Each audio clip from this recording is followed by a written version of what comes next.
Once the lenses arrive, we set up a dispensing visit where we perform certain tests with the lenses on to establish a baseline.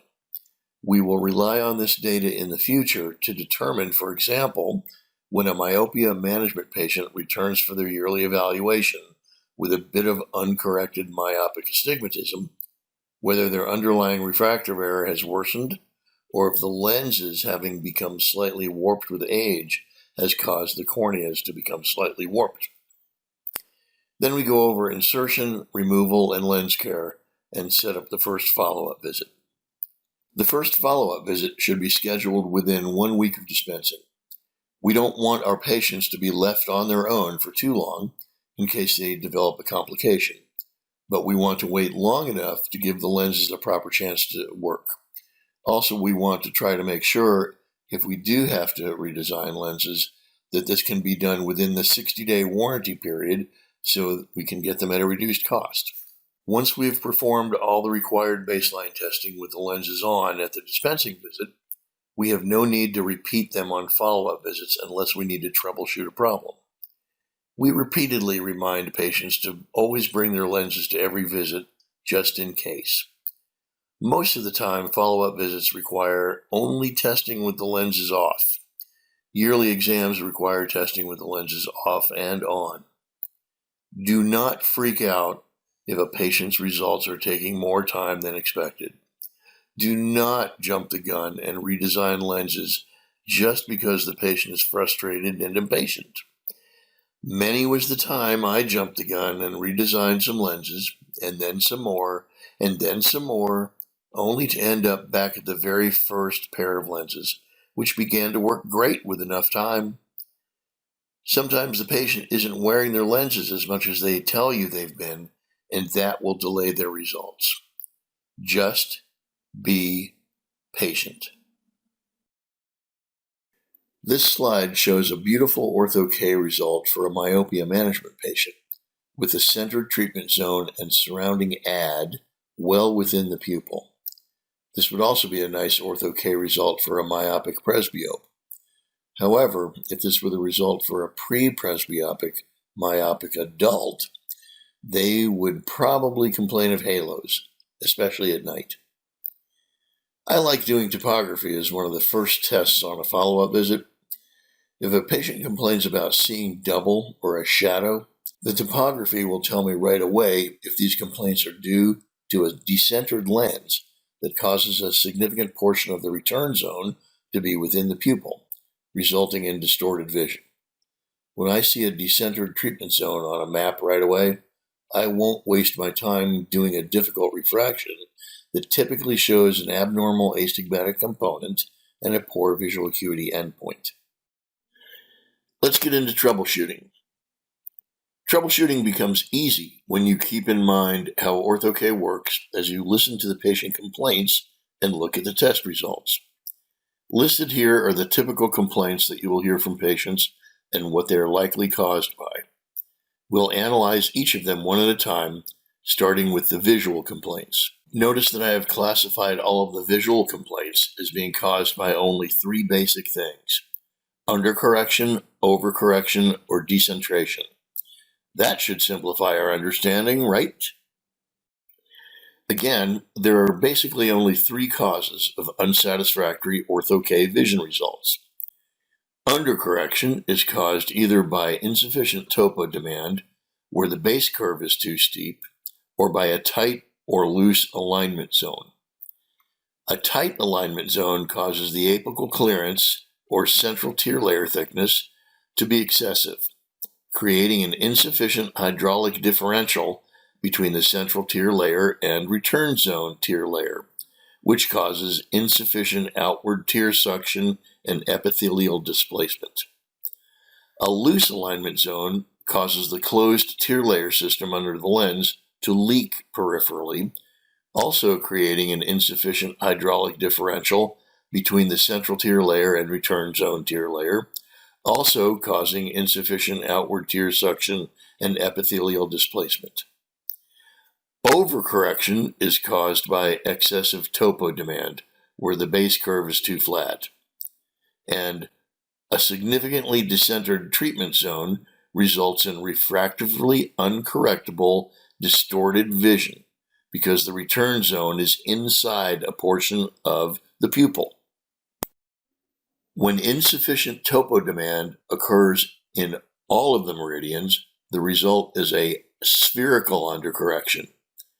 If the topodemand is insufficient in half of the meridians, the result is a regular astigmatic undercorrection. If the topodemand insufficiency occurs in only 1/4 or 1/8 of the meridians, the result is an irregular astigmatic undercorrection, giving the patient poor visual acuity and an unreliable refractive endpoint. When excessive topodemand occurs in all of the meridians, the result is a spherical overcorrection. If the topodemand is excessive in 1/2 of the meridians, the result is a regular astigmatic overcorrection. And if the topodemand excess occurs in only 1/4 or 1/8 of the meridians, the result is an irregular astigmatic overcorrection, again giving the patient poor visual acuity and an unreliable refractive endpoint. Topography maps show certain characteristics that tell us when an alignment zone misalignment is the cause of an undercorrection or overcorrection.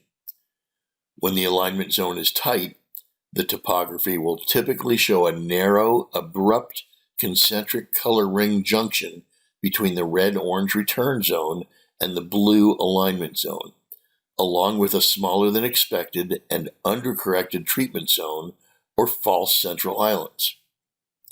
When the alignment zone is loose, the topography will show excessive spread or width of the concentric color rings at the junction of the red-orange return zone and the blue alignment zone.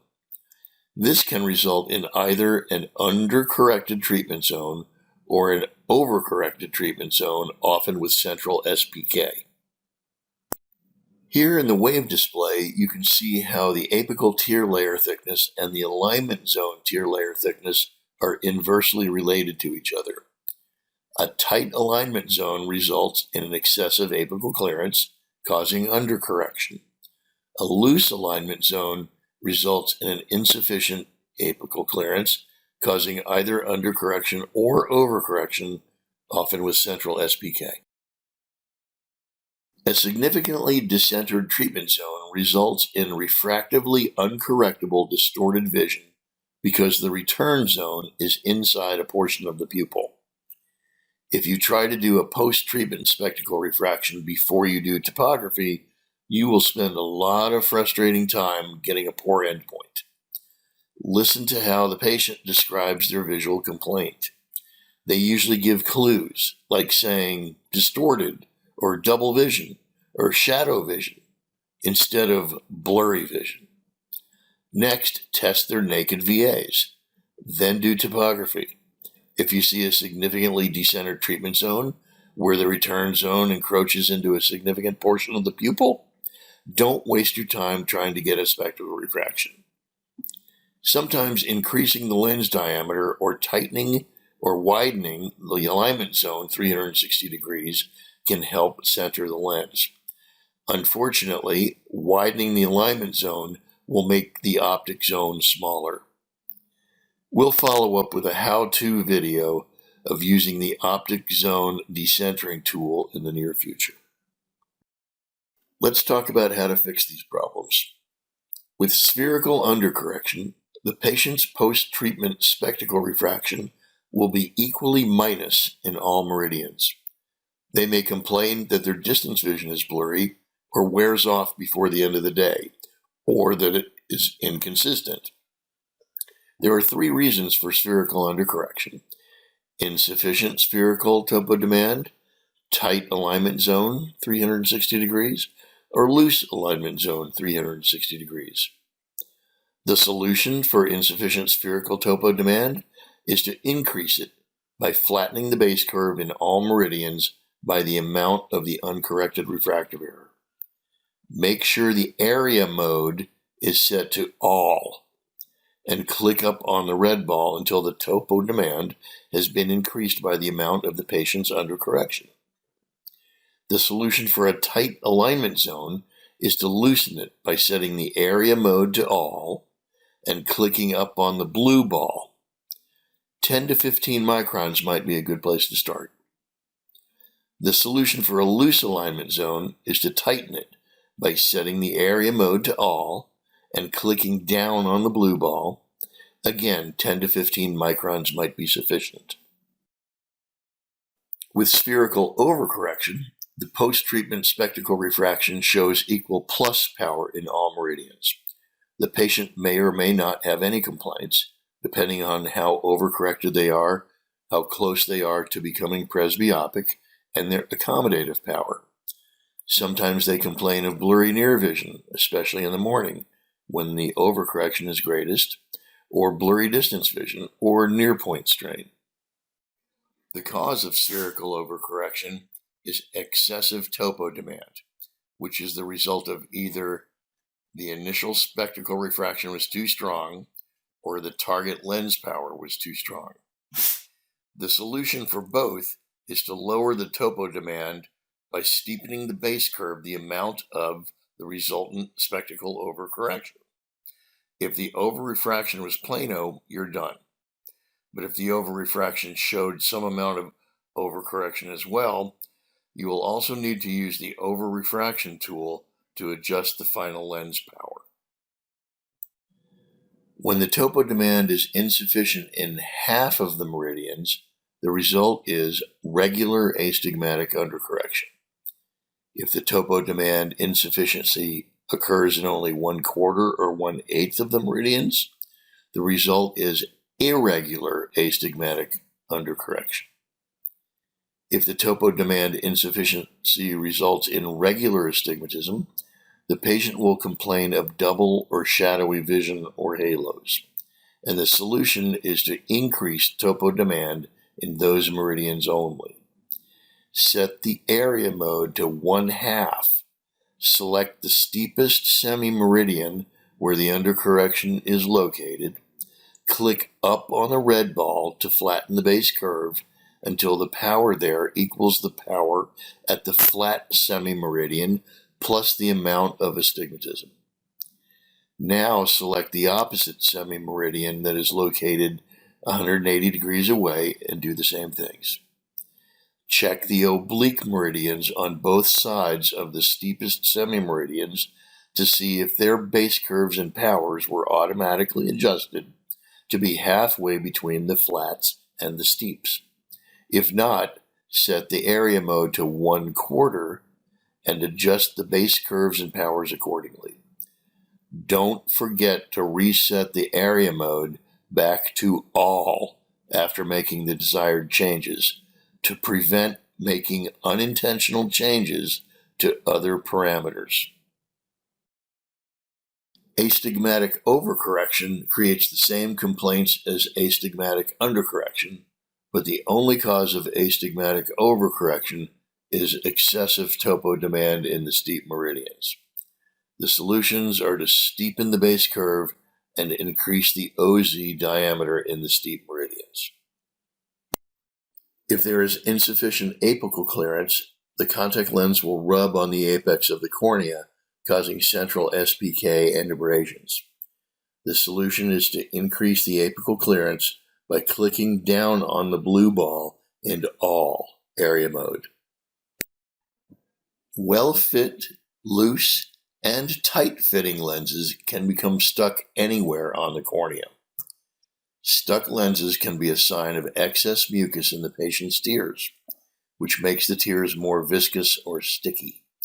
This is usually the result of seasonal allergies and will occur more frequently in the spring and whenever patients experience their own specific environmental allergies, for example, molds in the fall or winter. The vast majority of contact lens patients are instructed to wash and dry their hands before handling their lenses. Unfortunately, they will often experience immediate discomfort when inserting their lenses as a result of tiny fibers from whatever material they used getting in the eye and becoming pressed and scraped across the cornea or eyelid by the lens. In most cases, the sudden intense discomfort causes the lacrimal gland to immediately flood the eye with tears and wash out the offending fiber, rarely leading to a serious corneal health issue. But if this is not dealt with at the start of Ortho-K treatment, it will recur constantly and ultimately lead to the patient discontinuing treatment. We tell our patients to resist the urge to dry their hands and instead leave their hands wet after washing them. Our patient handout on caring for their lenses stresses this instruction, and because drying our hands is a difficult habit to break, we try to remind patients on every visit. If a lens that had previously been comfortable suddenly or gradually becomes uncomfortable, the most likely cause is adhered mucus, especially within the return zone ring and the alignment zone. Some patients secrete more mucus in their tears, and they will need to be instructed to clean their lenses more thoroughly, for example, using a Q-tip and a sponge cleaner to clean the return zone ring. Surface scratches and edge chips are also likely culprits, making lens replacement the best solution. New lenses often don't wet very well because the final polishing compound, if not entirely removed, is very hydrophobic. HydroPeg works very well in my opinion and saves us a lot of time not having to rinse and re-wet and repeatedly rinse and re-wet lenses that we are trying to dispense for the first time. With repeated wearing and cleaning over time, RGP lenses tend to warp and experience parameter changes due to plastic being rubbed off. Some of these changes cause the Ortho-K hydraulic forces to become diminished. Replacing the lenses every year will maintain crisp vision for patients, usually without making any changes to any lens parameters. Causes of lens decentration: tight eyelids and asymmetric corneas. You may have learned that superior lens decentration, or smiley face maps, are caused by a loose fit, also known as insufficient sag, and that inferior lens decentration, frowny face map, is caused by a tight fit, also known as excessive sag. I disagree.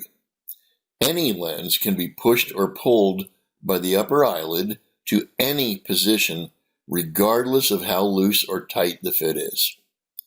In a with-the-rule cornea, a lens may decenter vertically above or below the flat K. In an against-the-rule cornea, a lens may decenter horizontally left or right of the flat K. When we observe significant corneal asymmetry in a pre-treatment map, we know that lens decentration might occur even without eyelid influence.